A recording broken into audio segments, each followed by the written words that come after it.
जय श्री राम, हर हर महादेव। दोस्तों, कैसे आप सब लोग। सबसे पहले सावन मास की आप सभी को फिर से बहुत बहुत बधाइयाँ। और उम्मीद है आप लोग महादेव की उपासना में लग गए होंगे और बहुत आनंद से अपने सावन मास को एंजॉय कर रहे होंगे और अपने अपने तरीकों से महादेव की उपासना कर रहे होंगे। तो दोस्तों, हम तो रुद्राक्ष वाले हैं, तो बात करते हैं। जब महादेव की बात होती है तो रुद्राक्ष को तो अलग किया ही नहीं जा सकता।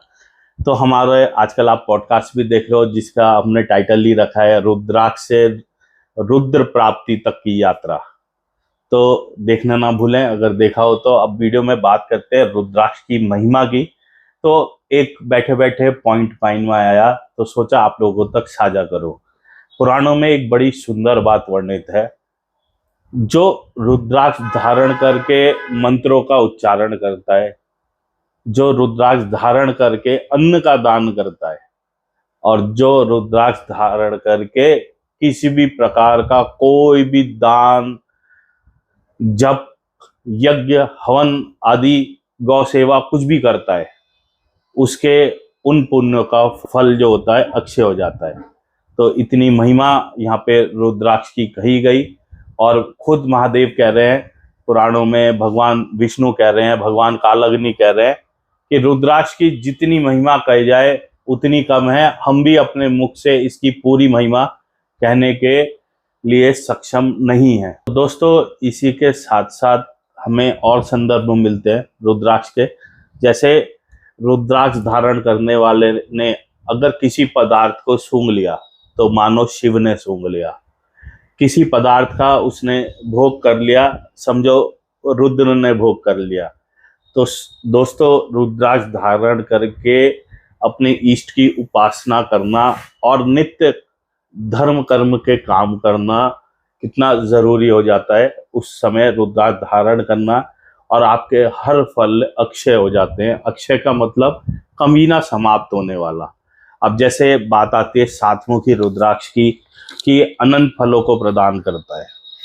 ठीक है, अनंत फल प्रदान करता है, पैसा देता है, संपत्ति देता है, कोई डाउट नहीं है, क्योंकि पुराणों ने हमको ये चीजें बतलाई हैं। लेकिन अब रुद्राक्ष पहन के आपकी इच्छा कितनी है ये अलग चीज है, और मिलेगा क्या वो दूसरी बात है। मैं तो कहता हूँ रुद्राक्ष पहन के अक्षय फलों की प्राप्ति भी होती है। और जब अक्षय फलों की प्राप्ति होती है तो उसमें प्रॉस्पेरिटी भी आती है, पैसे की भी बात आती है, आपका धन अक्षय हो जाता है। अब अक्षय का मतलब ये नहीं है कि आपके बैंक में 200 करोड़ आ गए, 100 करोड़ आ गए टाइप की बात कर रहे हैं। अक्षय का मतलब यहाँ ये होता है जब आपको कोई भी जेन्युइनली रिक्वायरमेंट होगी, वो कभी पैसे की वजह से नहीं रुकेगी।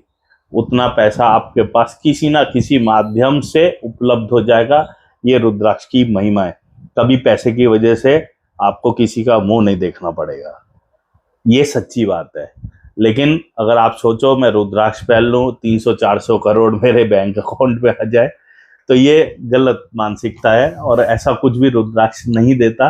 लेकिन हाँ, रुद्राक्ष आपकी सभी इच्छाओं की पूर्ति जरूर करता है। अब हमको भूख लगी है तो आपका पेट भर देगा, लेकिन आपको 20 साल का राशन नहीं देगा। जब जब भूख लगेगी तब तब आपके पास खाना होगा, इस बात की गारंटी देगा रुद्राक्ष। समझाने के लिए बोल रहा हूं। और आप सोचो कि आज मैंने खाना खा लिया, अब मेरे पास इतना हो जाए कि मैं 10 साल तक भूखा नहीं रहूं, और आपको देखने में वो दिखाई तो नहीं दे रहा। अब आप घूम रहे यार रुद्राक्ष पहन लिया, मुझे कोई फायदा नहीं हो रहा, ये वो। तो ये हमारी मानसिकता में कमी है, क्योंकि भंडार तो आपका भर दिया।